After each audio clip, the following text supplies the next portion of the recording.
All right, I said this in the other video, but if you didn't see them both for whatever reason, at this point, your mask should start to be feeling a little bit leather hard. By the way, this isn't my mask. This is Katie's mask. She's making one.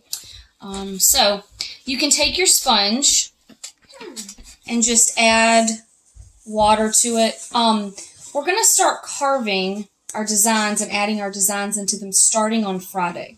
And that's going to be several class periods because that's the fun part and intricate part. So it's okay at that point if your clay's a little harder because it's much easier to carve into. But for right now, good idea just to get some water on it. Okay, so for adding lips, the key is if you look at this in profile, yes, these lips are raised up off the face, but it's a very subtle curvature down and blend into the face. And same from here, because you're going to add them as coils, and this won't be there, and it takes a little bit of work. So, best way to start it that I have found, and to get these, I'll tell you right now, I tried several different ways. Some more successful than the others. But, take a little piece of clay. Again, let me point out, I did it in the other video, but if you start to have these dried up pieces of clay, this one's too hard to use, and this one's dried out all the way. Keep these. We can reuse them later. All right, you're going to roll a coil, and try to roll on the edges so there's a little more of a taper down. So see how it gets skinnier towards the edges. Okay, and you're going to put this on here. It's going to look like a mustache for a while. So if you feel like, I added it on and it looks like a mustache, great, you're doing a good job. And then you're going to flatten it. Now we're going to add this with some slip in a minute, but first, always a good idea just to make sure you like it before you do it permanently. Look, looks like a mustache. If yours looks like a mustache, you're killing it, okay? Now, I'm going to gently pull that off. Add some slip underneath. By the way, yes, this is your slip. It's in your tote. It should still be nice and liquidy.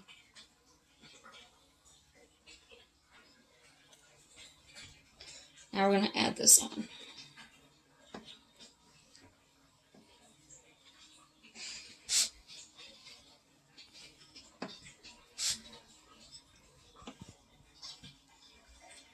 And it should be kind of raised up in the center, like that.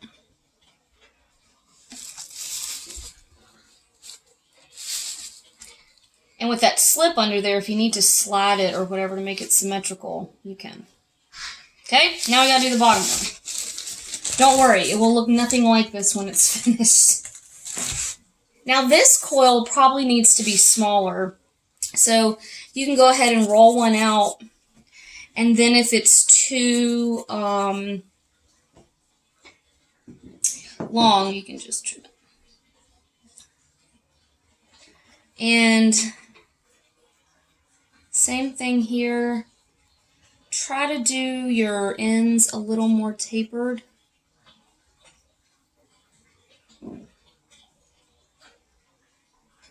Like that. And it's smaller. Alright? Now you should have this one centered, so this one you can just go ahead and add on. You don't need to pull it off and put it back on. And I'm leaving a little bit of a gap right there because you're going to flatten this too.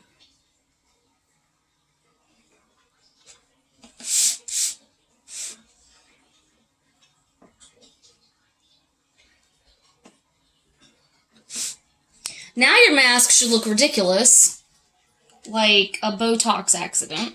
That's all right. So if you're doing the option of the lips, you're adding clay on, kind of like with your cheekbones, and then you're going to subtract clay. But it's sort of one of those things you need to start with excess and then add more. And I'm just taking slip right now and brushing it all around. Remember, your slip is like glue. And it's a really nice way to get a good surface as well. Alright, still looking crazy, so that's good. Now, we're going to take off some of this part of the lip right here. I would recommend doing this probably with the plastic knife. Okay, plastic knife. Before you cut, take your knife and make a little line, just lightly pressing into your clay, like on a diagonal, just so you know where you're going to cut. Okay, and you definitely want that angle. And then you could use a paper clip for this, but that should lift right off. And now on the other side, do the same thing. So before you cut, do this.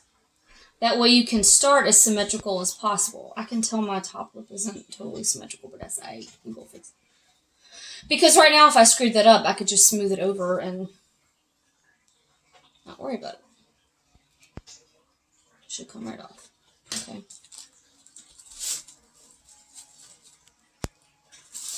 Now, see how separate that looks there? That's what we want to fix. So if you just take your finger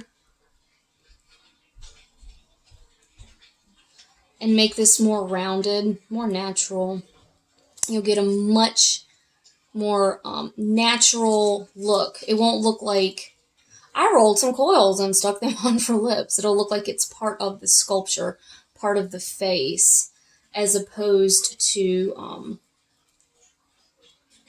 being what I just said.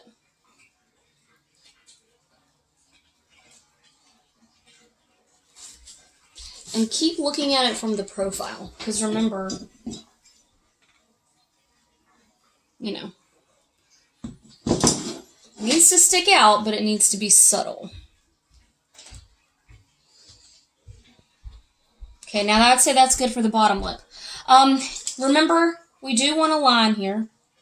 So if it starts to get blurred over or you've got too much slip in there, take a paper clip and lightly run through there, just so you know what you're working on. Now, for the top lip, we need the little bow that's in the top lip.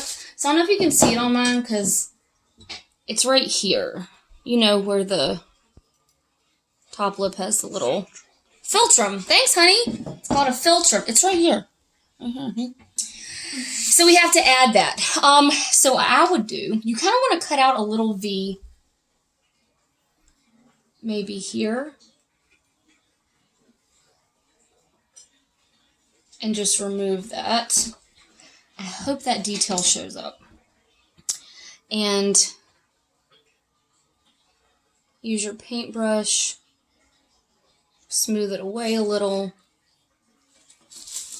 And if your top lip is not symmetrical, because mine ain't, I can tell it right now, you might have to carve away a little bit.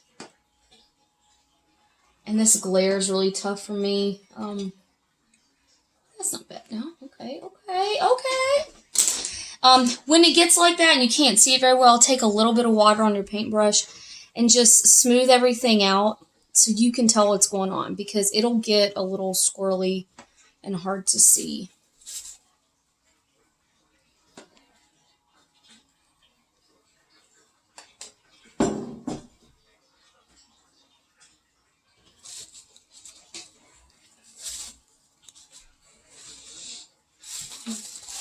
And now you can just start making little changes. So on mine here, my lip sort of has like that shape to it. A little bit of a Cupid's bow, I think that's what that's called. So you can spend time sculpting this different if you want to get yours to do that. And you can really play with the shapes of these.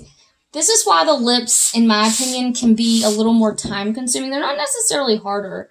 It's just a little more time consuming than the teeth. And I'll tell you the main reason for that.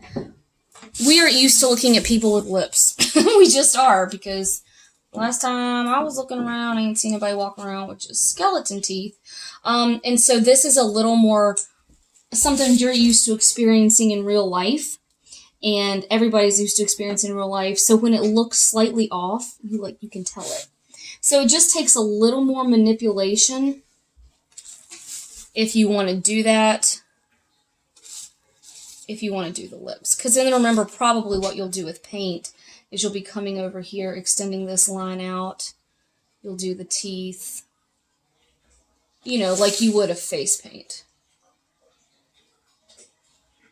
And I feel like this lip is still sticking out too far, so that's just something you slowly start to, little changes, start to work with it, and eventually you'll be like, oh yeah, it looks like lips.